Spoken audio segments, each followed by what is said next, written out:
కృషి చేస్తేనే అమృతమిచ్చింది. అవరోధాల దీవుల్లో ఆనంద నిధి ఉన్నది. కష్టాల వారధి దాటిన వారికి సొంతమవుతుంది.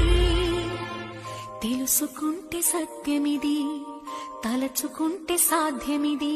మౌనంగానే ఎదగమని మొక్క నీకు